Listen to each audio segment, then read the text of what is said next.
Welcome back to my YouTube channel. कल खेला गया मुकाबला Gujarat Titans versus KKR.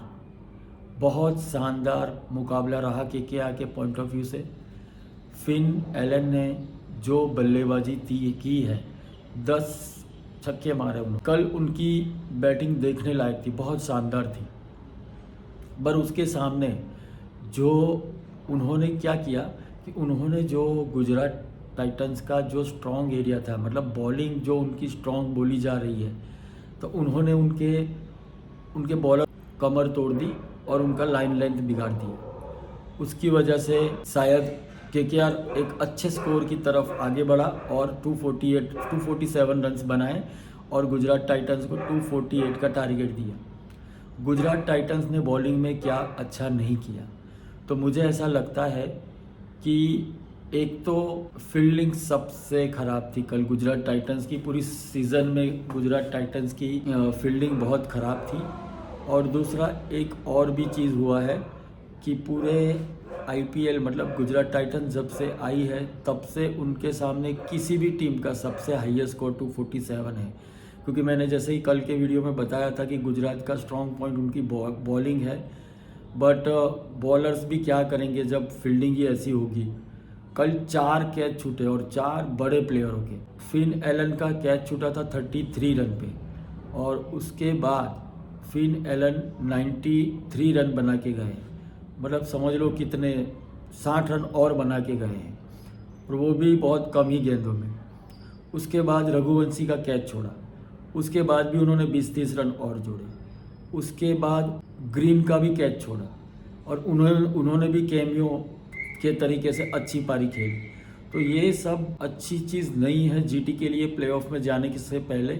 But दूसरी तरफ मैं ये भी सोचता हूँ कि अच्छा हुआ कि बॉलरों का और फील्डरों का एक बैड डे आ गया बिफोर प्लेऑफ। तो अभी क्या है कि वो सजाग हो जाएंगे, वो थोड़ा और फोकस से काम करेंगे। कभी कभी क्या होता है ना कि 5 मैच आप जीतते हो ना, तो आपको ऐसा लगता है कि हम हर एक फील्ड में सही जा रहे हैं, बट ऐसा नहीं होता है। कभी कभी कॉन्फिडेंस और ओवर कॉन्फिडेंस में एक थीन लाइन रहती है। तो कल मुझे ऐसा लगा कि ओवर कॉन्फिडेंस के चलते गुजरात टाइटंस हारी है। उनको थोड़ा और मेहनत करना पड़ेगा उनकी फील्डिंग पे और उनकी बॉलिंग की लाइन लेंथ। फिन एलन और रघुवंशी से हम क्रेडिट नहीं छीन सकते। फिन एलन ने जब उनका कैच छूटा उसके बाद जो उन्होंने ताबड़तोड़ बल्लेबाजी की है वो देखने में मुझे बड़ी मजा आई। और सामने रघुवंशी, जब फिन एलन खेल रहे थे तो ऐसा नहीं था कि रघुवंशी भी एंकर की भूमिका में थे। वो भी जब उनके पाले में गेंद आ रही थी तो वो भी हिट कर रहे थे और अच्छा सा हिट कर रहे थे। रशीद खान और मोहम्मद सिराज, उन दोनों को जो 50+ रन पड़े हैं वो शायद गुजरात को बहुत महंगे पड़े। और कुछ छोटी छोटी बातें थी जिसकी वजह से भी थोड़ा मोमेंटम इधर उधर शिफ्ट हुआ। तो अभी बात करेंगे गुजरात की बैटिंग की। गुजरात जब बैटिंग करने आई तो पहली 3 ओवर में या 3.5 ओवर में 45 रन थे, जब एल्बो पे साई सुदर्शन को गेंद लगी और वो चोटिल होकर रिटायर हो गए।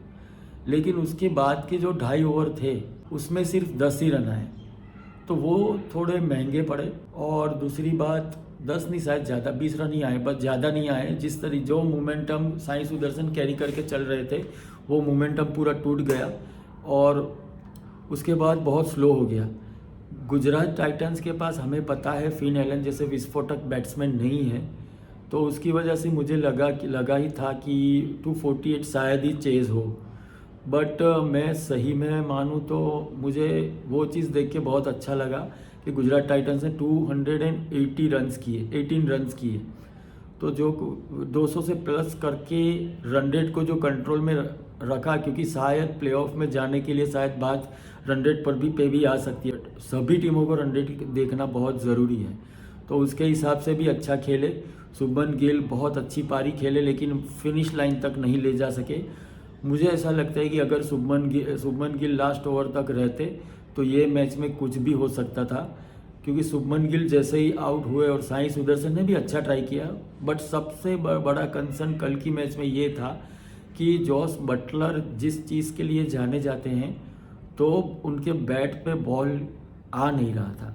और उसकी वजह से थोड़ा सा गुजरात को भारी भी पड़ा, क्योंकि 35 बॉल्स में 57 इन करंट एरा, और जो जबकि रन रेट आपको 15-16 रन प्रति ओवर चाहिए और उसमें आप 35 बॉल पे 57 ही रन कर पाओगे, तो ये जस्टिफाई नहीं करता है क्योंकि वो जस्ट जॉस बटलर है और उनमें पावर हिटिंग करने की काबिलियत है।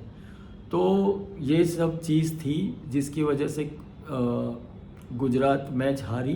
ये खराब प्रदर्शन रहा गुजरात का, लेकिन सामने केकेआर ने जो बॉलिंग की, मुझे सबसे अच्छी चीज़ ये लगी कि 19th ओवर में एक इंडियन बॉलर ने आके जो चार ही रन दिए और एक विकेट लेके गया, वो सबसे बेहतरीन वो चीज़। कोई इंडियन बॉलर डेथ ओवर में इतनी अच्छी गेंदबाजी करता है तो मुझे देखने में बड़ी मज़ा आती है, और मुझे ऐसा लगता है कि इन फ्यूचर इंडियन टीम को T20 में बहुत अच्छे बॉलर्स मिल सकते हैं। तो गाइस, ये मेरा पॉइंट ऑफ व्यू था। आप भी बताइए आपको क्या लगता है जीटी वर्सेस केकेआर के बारे में, क्यों कि जीटी हारी, केकेआर का विनिंग का मंत्र कल के लिए क्या था। ये सब चीज़ आप ज़रूर कमेंट कीजिए, लाइक कीजिए, शेयर कीजिए और सब्सक्राइब ज़रूर कीजिए, ताकि मैं और ज़्यादा से ज़्यादा वीडियो आपके पास ला सकूँ। कि वीडियो बनाने में ऐसा नहीं है कि आके बैठ गए, क्योंकि इसमें भी बहुत सारा रिसर्च करना पड़ता है और थोड़ा सा दिमाग भी लगाना पड़ता है। प्लीज़ आप सबसे रिक्वेस्ट है कि ये चैनल को लाइक करें, शेयर करें और ज़्यादा से ज़्यादा लोगों के पास सब्सक्राइब करें। Thank you.